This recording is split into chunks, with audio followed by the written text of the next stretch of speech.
Alhamdulillah wassalatu wassalamu ala Rasulillah wa ala alihi wa sahbihi wa mawalah wa la hawla wa la quwata illa billahi wa ba'du. Alhamdulillah di malam hari ini bisa kembali kita lanjutkan kajian tafsir surah Al-Imran. Dan kita masuk pada ayat ke-14 dan seterusnya. A'udzubillahi minasyaitonirrajim. Bismillahirrahmanirrahim. Zuyyina lin-nasi hubbus syahawati minan nisa wal banina wal qanatiril muqantarati minadh dhahabi wal fiddati wal khaylil musawwamati wal an'ami wal harthi dzalika mata'ul hayatid dunya wallahu 'indahu husnul ma'ab. Qul a'unabbi'ukum bi khairin min dzalikum lilladzina ittaqaw 'inda rabbihim jannatun tajri min tahtihal anhar khalidina fiha wa azwajum mutahharatu wa ridwanu minallah wallahu basirun bil ibad. Zuyyina linnas, dihiasi untuk manusia, hubbus syahwat, kecintaan mereka terhadap syahwat, sesuatu yang diinginkan, minan nisa'i wal banin, berupa perempuan-perempuan dan anak-anak, wal qanatiril muqantarati minadh dhahabi wal fiddah, dan harta an'ami wal harthi, serta kuda-kuda pilihan, hewan-hewan ternak dan sawah dan ladang. Dzalika mata'ul hayatid dunya, itulah kesenangan, wallahu indahu husnul ma'ab, dan di sisi Allah lah tempat kembali yang baik. Mutahharatu wa ridwanu minallah, pasangan-pasangan yang suci serta keridhaan dari Allah Subhanahu wa taala, wallahu basirum bil ibad, dan Allah terhadap hamba-hambanya. Di sini Allah Subhanahu wa taala hendak mengingatkan kepada kita tentang dihiasi bagi manusia. Kalimat zuyyina menggunakan fi'lu mabni lil majhul. Tidak diketahui siapa pelakunya, siapa yang menghiasi bagi manusia kecintaan mereka kepada syahwat ini. Sehingga ahli tafsir kemudian mengatakan ada dua kemungkinan. Maksudnya zuyyina linnas artinya Allah sendiri. Allah sendiri yang menghiasi bagi manusia kecintaan mereka kepada syahwat. Tapi ada juga ahli tafsir mengatakan maksudnya yang menghiasi manusia kecintaan mereka kepada syahwat adalah syaitan. Sehingga apabila yang dimaksud di sini adalah Allah Subhanahu wa taala yang menghiasi bagi manusia kecintaan mereka kepada syahwat, maknanya Allah Subhanahu wa taala menjadikan syahwat-syahwat ini untuk al-ibtila wal ikhtibar. Jadi Allah Subhanahu wa taala hendak menguji hamba-hambanya dengan kenikmatan mereka terhadap syahwat yang akan disebutkan dalam ayat ini. Karena di sini Allah Subhanahu wa taala menyebutkan 6 perkara. Pertama, wanita-wanita. Yang kedua, anak-anak. Yang ketiga, harta benda yang bertumpuk dari emas kemudian perak. Kemudian kuda-kuda pilihan. Kemudian yang kelima, hewan-hewan ternak, dan yang keenam, sawah dan ladang. 6 perkara ini disebutkan oleh Allah Subhanahu wa taala karena kebanyakan manusia gara-gara 6 perkara ini dilalaikan dari ketaatan kepada Allah Azza wa Jalla. Makanya Allah Subhanahu wa taala menyebutkan secara global, inilah inti daripada kehidupan dunia yang selalu melalaikan manusia dari ketaatan. Pertama, wanita. Yang kedua, anak-anak. Yang ketiga, emas. Yang keempat, perak. Yang kelima atau emas dan perak ini jadi satu. Kemudian yang kelima kuda-kuda pilihan, kemudian hewan ternak dan sawah ladang. Jadi kalau yang dimaksud pelaku yang memberikan kecintaan manusia kepada syahwat di sini Allah, maksudnya Allah itu hendak menguji apakah 6 perkara ini menjadikan mereka lebih taat kepada Allah Subhanahu wa taala ataukah justru lebih lalai daripada Allah Subhanahu wa taala. Dan orang-orang yang beriman tentu tidak akan melalaikan perkara-perkara ini. Tapi kalau yang dimaksud di sini pelakunya adalah syaitan itu sendiri, di mana syaitan menghiasi kepada manusia kecintaan mereka kepada syahwat, maksudnya setan ingin menjadikan 6 perkara ini dilalaikan kita dari ketaatan kepada Allah Subhanahu wa taala. Baik, kita rinci satu persatu. Di sini Allah mengatakan zuyyina lin-nasi hubbus syahwat minan nisa, dari wanita. Ma'asyiral muslimin yang dimuliakan Allah Subhanahu wa taala, wanita adalah salah satu yang melalaikan manusia dari ketaatan kepada Allah Azza wa Jalla. Di zaman Bani Israel, kita tahu bahwa tumbangnya para ulama Bani Israel disebabkan fitnah wanita. Kata Nabi SAW, inna awwala fitnati Bani Israel minan nisa. Jadi awal pertama terjadi fitnah bagi Bani Israel adalah gara-gara wanita. Dan hampir kalau kita melihat kisah-kisah di zaman Bani Israel yang berkaitan dengan para ulama mereka, itu tumbang gara-gara wanita. Contoh umpamanya kisah yang sering saya ungkapkan di sini. Ketika di zaman itu ada 3 orang laki-laki, semuanya anak seorang raja, hendak berjihad di jalan Allah Subhanahu wa taala. Lah mereka punya adik perempuan. Kemudian 3 orang ini berfikir, kalau kita berangkat jihad, lalu siapa yang akan merawat adik kita yang perempuan ini? Akhirnya rapatlah 3 orang ini, 3 bersaudara ini, bagaimana kalau seandainya kita titipkan pada seorang rahib? Karena tidak mungkin seorang rahib macam-macam dengan seorang wanita, karena dia ahli ibadah. Akhirnya kemudian sepakat mereka mencari seorang rahib dari rahib-rahib Bani Israel yang paling abid, yang paling ahli ibadah. Akhirnya kemudian berjumpalah seorang rahib yang luar biasa, dikenal ibadahnya di tengah-tengah Bani Israel. Datang mereka mengemukakan keinginan mereka dan mengatakan, kami hendak berjihad tapi terhalang dengan adik perempuan kami. Maka kami titipkan kepada anda sampai kami datang kepada sang rahib, kemudian mempermainkan syahwat sang rahib ini. Singkat cerita, jadi sebelum 3 orang ini berangkat, mereka menyiapkan satu tempat yang tidak jauh dari sang rahib. Jadi adiknya tinggal di satu tempat di sini, tidak jauh dari sang rahib. Jadi tugas sang rahib itu hanya memantau saja, memberikan makan, sudah, sampai menunggu saudara-saudaranya pulang dari jihad.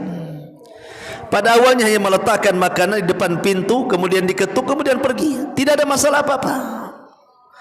Tapi syaitan kemudian lambat laun datang kepada sang rahib dan mengatakan, engkau ini seorang ahli ibadah, masa menaruh makanan hanya depan pintu, mengetuk pintu kemudian pergi?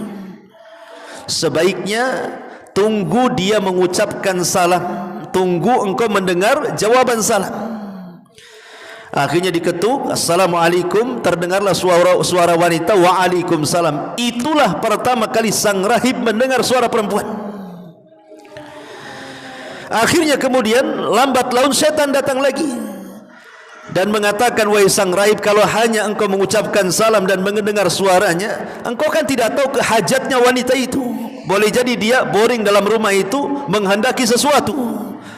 Akhirnya kemudian mulailah bertanya, butuh apa yang harus disiapkan, dan begitu seterusnya. Kemudian berjalannya waktu sampai setan mengatakan, sebaiknya engkau ngobrol di dalam. Kemudian sampai kepada ngobrol, akhirnya jatuh cinta, kemudian berzina, kemudian hamil. Lah ketika sang wanita ini hamil, kemudian syaitan datang kepada sang rahib memberikan was-was dan mengatakan, bagaimana kalau seandainya Saudara-saudaranya pulang kemudian tahu engkau yang menghamilinya. Kemudian sang rahib mengatakan, lalu apa yang harus aku lakukan? Tunggu dia lahir, kau bunuh bayinya, hilangkan bekas bahwa engkau sudah menzinahinya. Akhirnya betul-betul ketika lahir nih bayi ini, maka betul-betul dibunuh oleh sang rahib. Kemudian setelah dibunuh, datang setan mengatakan kepada sang rahib, berikan was-was. Lihat bagaimana setan itu memberikan was-was luar biasa. Apakah engkau akan yakin bahwa wanita ini tidak akan cerita kepada saudara-saudaranya setelah engkau bunuh bayinya? Kemudian sang rahib bingung dan mengatakan, lalu apa yang harus aku lakukan? Maka setan mengatakan, sebaiknya kau bunuh juga perempuannya, bunuh ibunya. Kemudian sang rahib mengatakan, bagaimana kalau seandainya nanti saudara-saudaranya datang bertanya di mana adiknya? Maka jawab saja, dia pergi entah ke mana, pasti mereka percaya. Bukankah engkau sang rahib? Tidak ada orang yang mengatakan kau berdusta. Akhirnya kemudian dia pun membunuh wanita itu. Kemudian setelah dibunuh, kabar datang bahwa 3 saudaranya selamat dari jihad dan hendak pulang mengambil saudarinya. Akhirnya setelah berjumpa, ya sebagaimana arahan setan tadi, bahwa saudarimu entah kemana pergi dan tidak pernah kembali. Maka kecewalah 3 orang ini, menyesal kenapa mereka sampai kemudian meninggalkan saudari mereka, sehingga mereka sudah tidak bisa lagi berjumpa. Alasannya pergi entah kemana.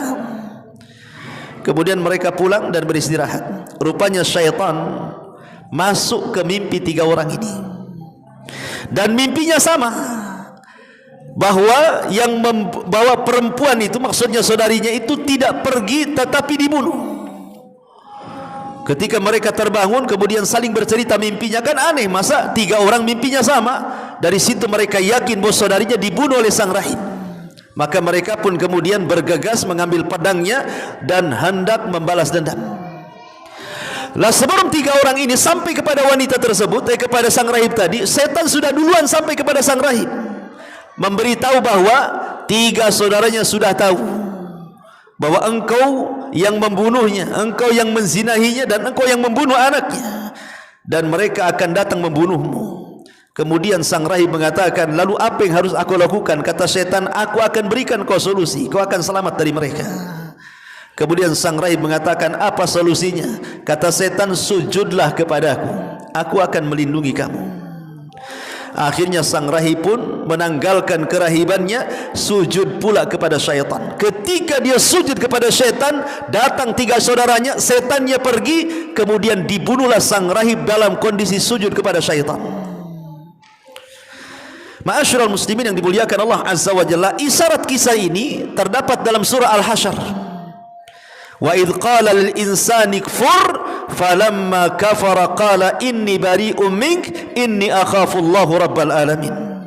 Ketika setan mengatakan kepada manusia kufurlah, kemudian sang manusia kufur, maka setan mengatakan, aku berlepas diri dari kamu dan aku takut kepada Allah Rabb semesta alam.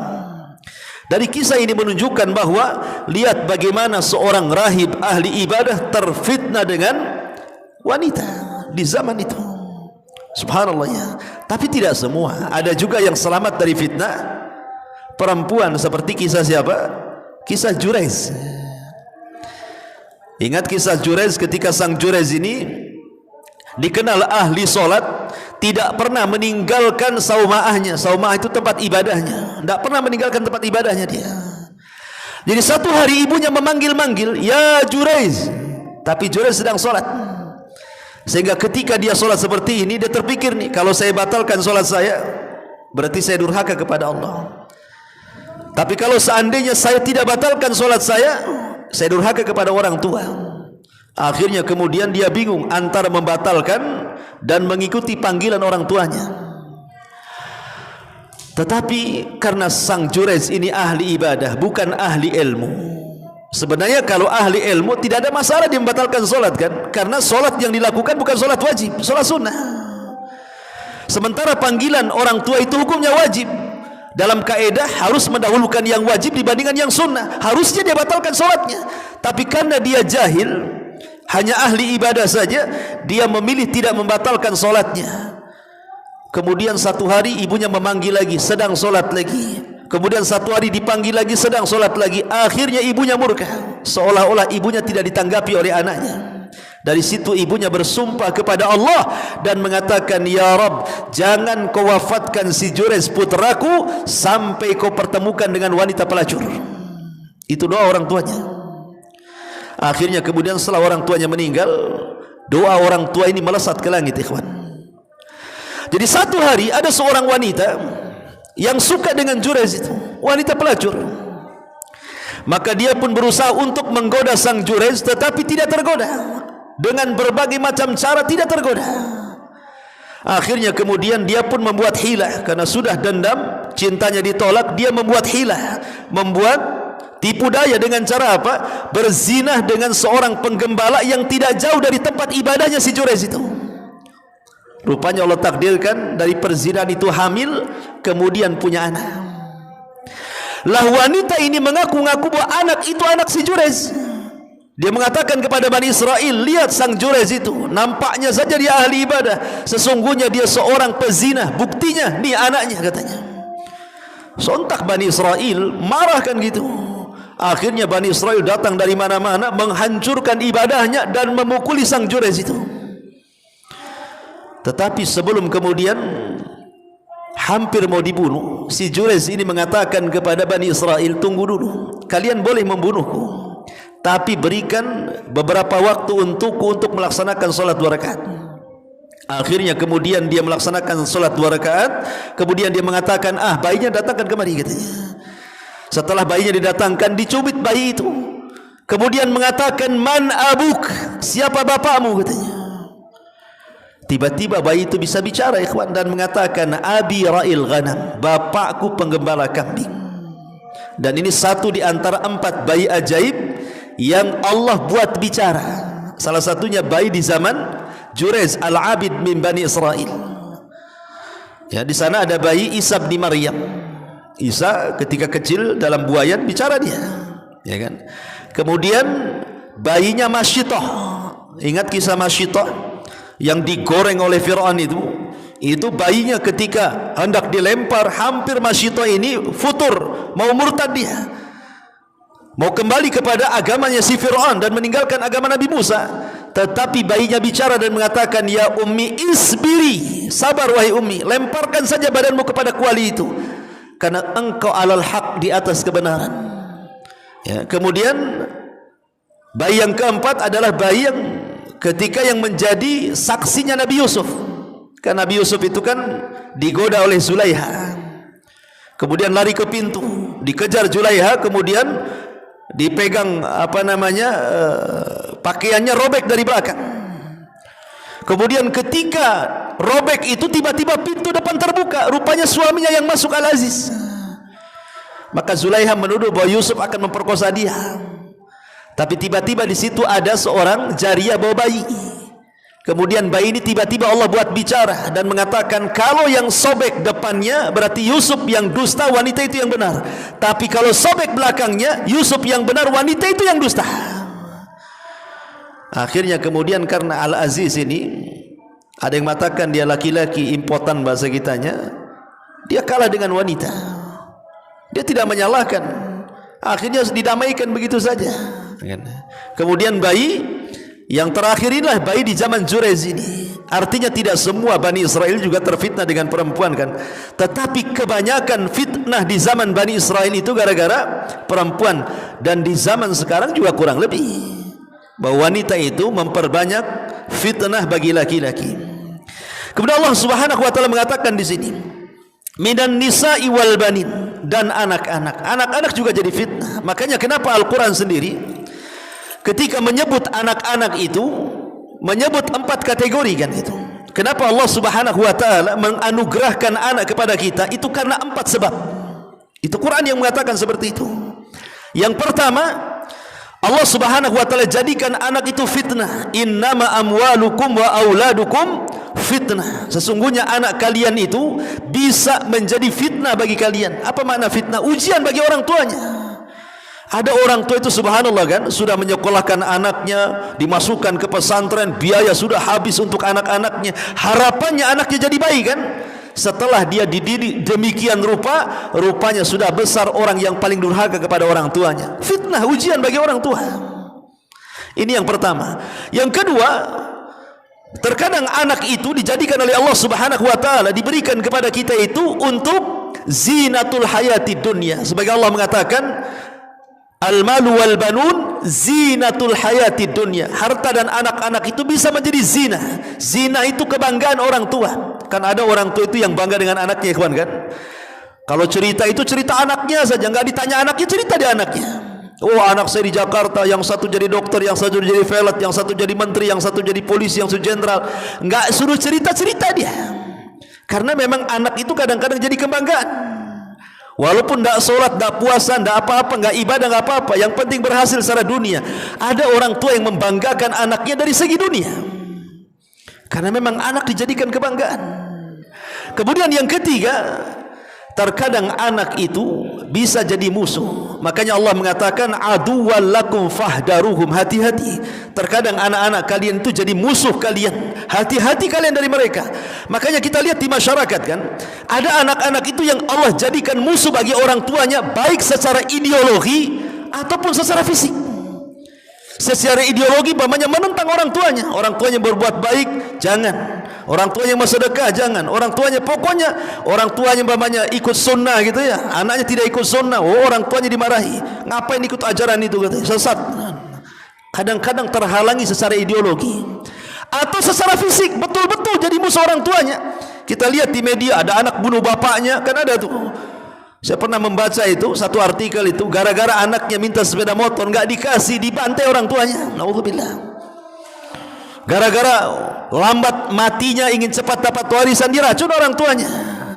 Terkadang secara fisik jadi musuh anak itu bagi orang tua. Dan yang terakhir, tentu ini harapan semua orang tua apabila diberikan anak, sebagaimana doa yang diajarkan dalam Al-Quran, Rabbana hablana min azwajina wa dzurriyyatana qurrata a'yun waj'alna lil muttaqina imama. Terkadang anak itu dijadikan qurrata a'yun, penyejuk mata. Dia baik di dunia dan mendoakan orang tua setelah kematiannya. Dan inilah harapan setiap orang tua, dijadikan anak oleh Allah itu menjadi qurratu ayun, penyejuk mata. Makanya di sini Allah mengatakan wal banin. Kemudian wal qanatiril muqantarati minadz-dzahabi wal fiddah, dan harta benda yang bertumpuk dari emas dan perak. Kalimat wal qanatiril muqantarati minadz-dzahabi wal fiddah ini kinayah daripada harta, karena di zaman itu uang, di zaman Nabi itu uang itu kan kalau dari tidak emas perak kan, kalau dinar itu emas, kalau dirham itu perak, ya kan? Dan dinar itu kalau mau diemaskan sekitar 4 gram lebih, satu dirham itu 4 gram lebih. Tapi kalau dirham itu separuhnya, 2 gram lebih. Jadi seolah-olah Allah Subhanahu wa taala ingin mengisyaratkan bahwa wal qanatiril muqantarati minadz-dzahabi wal fiddah ini bicara soal harta, soal uang, soal kekayaan gitu maksudnya. Kemudian wal khayli, dan kuda. Ya tentu karena kendaraan di zaman itu adalah kuda kan itu ya. Dan Nabi sallallahu alaihi wasallam memiliki kuda juga kan. Dan kuda ini bisa melalaikan di zaman itu. Ingat kisah Nabi Sulaiman. Nabi Sulaiman itu satu sore, itu disebutkan dalam Al-Quran. Nabi Sulaiman itu kan pengoleksi kuda perang. Jadi kuda perangnya itu banyak, ada ratusan itu kuda perangnya Nabi Allah Sulaiman itu. Jadi saking cintanya Nabi Sulaiman kepada kuda itu, jadi satu sore Nabi Sulaiman itu memandangi kuda-kudanya. Terkadang memandang, mengelus gitu ya, sampai akhirnya terbenam matahari dan dilalaikan dari sholat.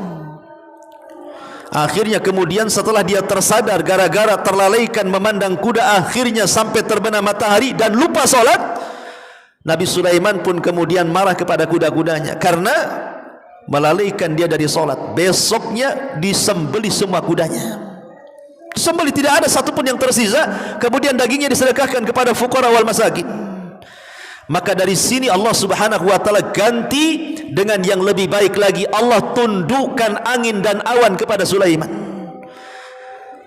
Makanya kemudian para ulama membuat kaidah dari kisah ini, man taraka syai'an lillahi awadallahu khairan minhu. Man taraka syai'an lillahi awadallahu khairan minhu. Barang siapa yang meninggalkan sesuatu karena Allah, Allah akan ganti sesuatu itu dengan yang lebih baik lagi. Jadi ketika Nabi Sulaiman menyembelih kuda-kuda itu karena Allah Subhanahu wa taala, padahal kuda-kuda itu dijadikan tunggangan perang dia, tapi disembelih semuanya. Maka Allah Subhanahu wa taala ganti yang lebih baik lagi dengan cara apa? Ditundukkan angin dan awan. Sekarang lebih baik mana, naik angin yang naik awan yang dihembuskan angin, ataukah naik kuda? Ya tentu naik awan yang dihembus angin lebih cepat dibandingkan naik kuda, kan gitu. Makanya Allah Subhanahu wa taala berikan yang jauh lebih baik lagi ketika seseorang meninggalkan sesuatu karena Allah Subhanahu wa taala. Contoh umpamanya, kalau orang kerja di sebuah instansi, anggaplah di situ ada ribanya. Mungkin di bank-bank konvensional atau apa gitu ya.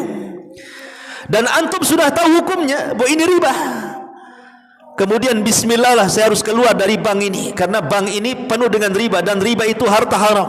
Saya ingin meninggalkan karena Allah Subhanahu wa taala. Kalau antum yakin meninggalkan itu karena Allah, karena di situ ada perkara riba, insyaallah Allah akan ganti yang jauh lebih baik lagi dari pekerjaan yang jauh lebih berkah daripada pekerjaan sebelumnya. Itu maksudnya man taraka syai'an lillahi awadallahu khairan minhu itu. Minimalnya walaupun mungkin hasilnya tidak sebanyak daripada di instansi riba, tapi kan berkah. Ya. Keberkahan itulah yang dicari manusia. Kemudian juga wal khailil musawwamati wal an'am. Apabila diitlakkan kalimat an'am, maksudnya hewan ternak. Hewan ternak itu maksudnya sapi, unta dan kambing. Inilah hewan ternak ya. Ini yang melalaikan manusia yang disebutkan dalam Quran di sini. Kemudian wal harthi, dan sawah dan ladang. Sawah dan ladang juga bisa melalaikan manusia dari ketaatan kepada Allah. Kemudian Allah tutup ayatnya dengan kalimat dzalika mataul hayatid dunya. Itu semua adalah mata. Mata itu artinya kesenangan. Ulama mengatakan kalimat matail hayatid dunya artinya bahwa 6 perkara ini, wanita, anak-anak, emas, perak, kuda, hewan-hewan ternak, kemudian sawah ladang gitu ya. Kalau sekarang ya mungkin kuda jadi kendaraan lah gitu ya. Kendaraan yang mewah, mobil, motor dan begitu seterusnya. Itu semua adalah mataul hayatid dunya. Ini perkara dunia. Seolah-olah Allah ingin katakan bahwa 6 perkara ini tidak ada kait-mengait dengan akhirat. Jadi seolah-olah Allah ingin katakan 6 perkara ini tidak ada kait-mengait dengan akhirat. Jadi ini hanya perkara dunia saja. Imma harta-harta ini yang meninggalkan kita, atau kita yang meninggalkan mereka. Ada 2 saja. Mungkin kita meninggalkan harta, atau harta yang meninggalkan kita. Kita meninggalkan harta, ya mungkin dengan kematian kita. Berapa banyak orang yang kaya raya akhirnya mati, kekayaannya tidak masuk dalam kuburannya. Ataupun boleh jadi kita masih hidup, harta pula yang meninggalkan kita. Boleh jadi terjadi musibah, terjadi gempa, tsunami, kecolongan, kebakaran dan begitu seterusnya kan. Maknanya bahwa perkara-perkara dunia ini tidak mungkin lekat dengan kita. Boleh jadi dia yang berpisah dari kita, atau kita yang berpisah dengan dia. Makanya Allah tutup dengan kata-kata wallahu indahu husnul ma'ab. Ingat, di sisi Allah itu ada tempat kembali yang baik, maksudnya sorga. Di sisi Allah ada yang lebih baik daripada 6 perkara yang Allah Subhanahu wa taala fitrahkan manusia untuk mencintainya. Ingat, sorga jauh lebih baik daripada 6 perkara ini. Seolah-olah Allah ingin katakan seperti itu. Makanya Allah kemudian berikan pilihan di ayat setelahnya, qul a'unabbiukum bi khairi min dzalikum. Katakan ya Muhammad, maukah ku habarkan kepada kalian sesuatu yang jauh lebih baik daripada 6 perkara tersebut? Apa itu? Lilladzina taqau, bagi orang-orang yang bertakwa. Inda rabbihim, di sisi Rabb mereka, jannatun tajri min tahtihal anhar. Ada sorga-sorga mengalir di bawahnya air-air yang luar biasa. Kalimat takwa, Ali bin Abi Thalib radhiyallahu anhu pernah ditanya tentang makna takwa. Apa sih takwa itu? Kita kan sering mendengar kalimat takwa. Terkadang hari Jumat itu para khotib hampir di semua masjid mengatakan apa? Bertakwa kepada Allah. Kan itu rukun Jumat kan, mengingatkan manusia dengan takwa. Pertanyaannya, apa sih takwa itu? Ali bin Abi Thalib radhiyallahu anhu ketika ditanya soal takwa, beliau mengatakan takwa itu ada di 4 kalimat. Takwa itu ada di 4 kalimat. Yang pertama, al-khaufu minal jalil. Yang kedua, al-amalu bitanzil. Yang ketiga, ar-ridha bil qalil. Dan yang keempat, al-isti'dad li yaumir rahil. Inilah takwa. Pertama, al-khawfu minal jalil, takut kepada Allah. Yang kedua, al-amalu bitanzil, melaksanakan seluruh perintah Allah dan menjauhi larangannya. Kemudian yang ketiga, ar-ridha bil qalil, redha dengan pemberian Allah walaupun sedikit. Inilah yang diistilahkan dengan zuhud dan qanaah. Kemudian yang terakhir, al-isti'dad li yaumir rahil, persiapan untuk hari setelah kematian. Maka orang yang melaksanakan 4 perkara ini, takut kepada Allah, kemudian melaksanakan perintah dan menjauhi larangan, kemudian redha dari pemberian Allah mau banyak mau sedikit, dan persiapan setelah kematian, itulah hakikat takwa, kata Ali bin Abi Thalib radhiyallahu anhu. Lah bagi orang-orang yang bertakwa, Allah katakan inda rabbihim jannat, sorga-sorga, menunjukkan bahwa sorga bukan satu. Di zaman Nabi SAW ada seorang ibu menitipkan anaknya untuk jihad. Rupanya anaknya ini meninggal tidak di medan perang. Jadi meninggal ketika menjaga pasukan, belum terjadi perang. Jadi mereka pasukan sedang beristirahat. Kemudian Nabi SAW memerintahkan salah seorang sahabat ini untuk menjaga pasukan yang sedang beristirahat. Rupanya ada sahabat yang lain mengira dia musuh. Akhirnya dipanah dari kejauhan, kena mati. Berarti bukan mati di medan perang tuh, tapi mati sedang menjaga pasukan. Dan yang melempar panah juga sahabat. Jadi sahabat ini melempar panah, tidak tahu kalau dia itu juga sahabat, disangkanya musuh. Ya, mata-mata musuh yang datang hendak mencari berita dari pasukan kaum muslimin. Jadi main panah saja karena malam-malam kan. Akhirnya terkena mati.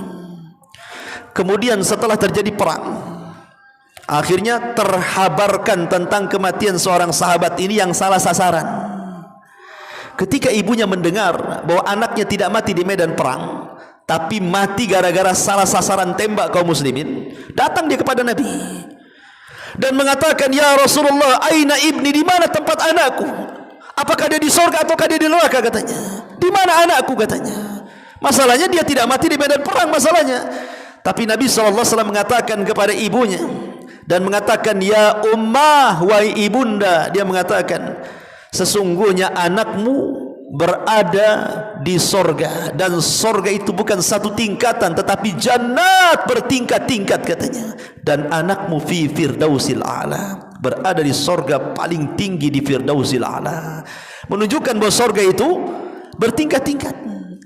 Makanya Syekhul Islam Ibnu Taimiyah rahimahullahu taala ketika memberikan catatan kepada hadis Nabi SAW, nanti di sorga itu Allah akan panggil seluruh penduduk sorga.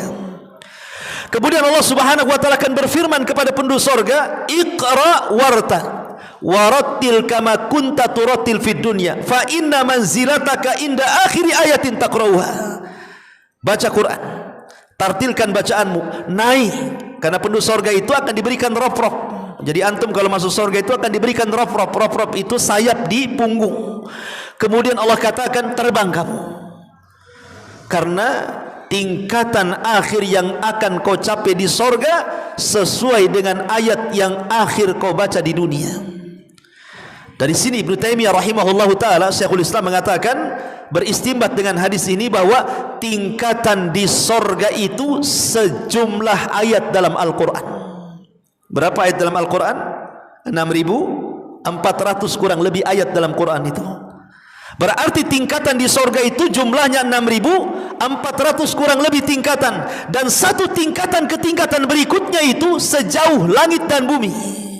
Anda bisa bayangkan, satu tingkatan ke tingkatan berikutnya itu sejauh langit dan bumi. Nanti dari tingkatan kedua ke ketiga juga sama, dari ketiga ke keempat juga sama. Sementara tingkatan di sorga itu 6.400 tingkatan kurang lebih sejumlah ayat dalam Al-Quran. Luar biasa. Makanya Allah mengatakan, jannatun, sorga-sorga, tajri min tahtihal anhar, yang mengalir di bawahnya sungai-sungai. Ada sungai yang alirannya semua madu, ada sungai yang alirannya semua susu, ada yang alirannya semua khamar, dan ada juga air bersih yang tidak pernah kotor selamanya. Dan itu adalah nikmat dari Allah Subhanahu wa taala, khalidina fiha, dan siapapun yang masuk ke dalam surga akan dikekalkan di dalamnya. Ingat bahwa keyakinan ahli sunnah wal jamaah, surga itu kekal. Saya pernah membaca satu buku, saya lupa pengarangnya, itu sudah beredar di Indonesia itu. Yang ngarang seorang dosen tuh, mungkin dosen filsafat dia mungkin ya. Jadi judul bukunya itu, ternyata surga tidak kekal. Nah, judul bukunya itu, ternyata surga tidak kekal. Kemudian isinya membantah memang dia berpendapat surga tidak kekal katanya. Maka kita katakan bahwa karangan ini, karangan sang dosen ini tentu sangat bertentangan dengan Al-Quran. Allah yang mengatakan khalidina fiha, khalidina fiha, kekal orang masuk surga itu. Kalau seandainya kemudian dikatakan kalau seandainya surga itu kekal, Allah juga kekal, lalu apa bedanya? Berarti surga itu menyerupai Allah. Kan Allah kekal, masa surga kekal? Berarti ada kemirikan kekekalan antara surga dan neraka, dan juga keberadaan Allah Subhanahu wa taala. Makanya mereka mengatakan surga tidak kekal. Sebab kalau surga kekal, apa bedanya Allah dengan surga? Berarti tidak ada beda antara khalik dan makhluk. Maka kita katakan bahwa kekekalan surga dengan kekekalan Allah itu beda. Pertama, karena surga itu awalnya tidak ada, kemudian Allah ciptakan. Sementara Allah sebelumnya sudah ada dan tidak tercipta. Sudah ada Allah itu. Yang kedua, kekalnya surga itu karena kehendak Allah. Allah yang membuat surga kekal. Tetapi kekekalan Allah itu bukan karena kekekalan surga. Tidak ada hubung kait. Artinya surga itu kekalnya karena Allah yang mengekalkan. Maknanya surga itu ada ketergantungan kekekalannya dengan ketergantungan dia kepada Allah Subhanahu wa taala. Jadi tidak sama antara kekalnya Allah dengan surga. Maka di sini Allah mengatakan khalidina fiha wa azwajun mutahharatun, dan pasangan-pasangan yang suci. Mananya pasangan-pasangan yang suci, karena di surga itu semua akan diselamatkan baik secara sifat ataupun fisik. Sifat mereka dibuat satu hati. Jadi orang kalau masuk ke dalam surga itu seolah-olah satu hati, tidak ada dengki dalam surga itu. Kemudian fisik mereka juga diselamatkan oleh Allah Subhanahu wa taala. Penduduk surga itu tidak kencing, tidak berak, tidak meludah, tidak mendahak, ya. Apalagi sesuatu yang dianggap kotor di dunia tidak ada di surga. Wanita tidak haid, tidak nifas, ya. Tidak mengeluarkan bau yang tidak sedap. Itulah kenapa surga itu azwajun mutahhara. Sampai kemudian ada sahabat bertanya, Rasul, kalau orang itu di surga makan minum lalu buang hajatnya macam mana katanya? Kita saja kalau makan 3 kali 4 kali itu pasti pengen buang hajat kan itu. Lah di surga ini buang hajatnya macam mana kan itu? Kalau di surga tidak ada toilet umum kan, buang hajatnya di mana tuh? Maka Rasulullah SAW mengatakan buang hajatnya penduduk surga itu dari keringat yang dikeluarkan dari badannya. Jadi buang hajatnya itu keringatnya itulah. Lah dan keringatnya penduduk surga itu baunya seperti harumnya minyak kasturi, kata Nabi sallallahu alaihi wasallam, waridwanu minallah, dan juga keridhaan dari Allah Subhanahu wa taala. Ingat, penduduk surga itu ketika dikumpulkan di satu tempat, di mana mereka dikumpulkan? Tentu di surga yang paling rendah kan itu.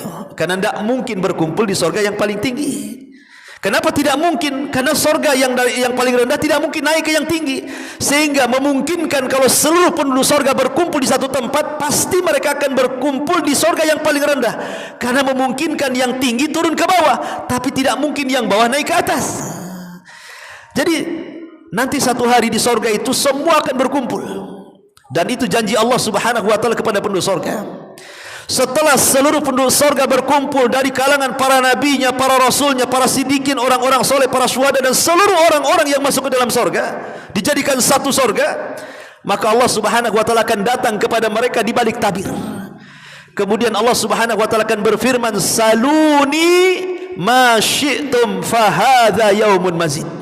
Mintalah sesuka hati kalian, ini tambah nikmat bagi kalian.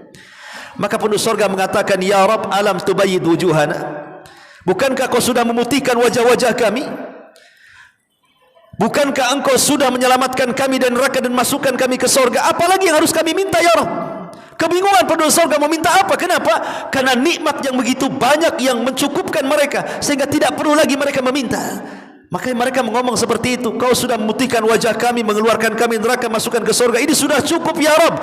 Tapi Allah itu Karim, Maha Pemberi, dan mengatakan saluni, minta saja, minta. Akhirnya kebingungan meminta apa? Berdirilah Nabi Adam alaihi salam dan mengatakan, kata Adam, saluhu ridahu.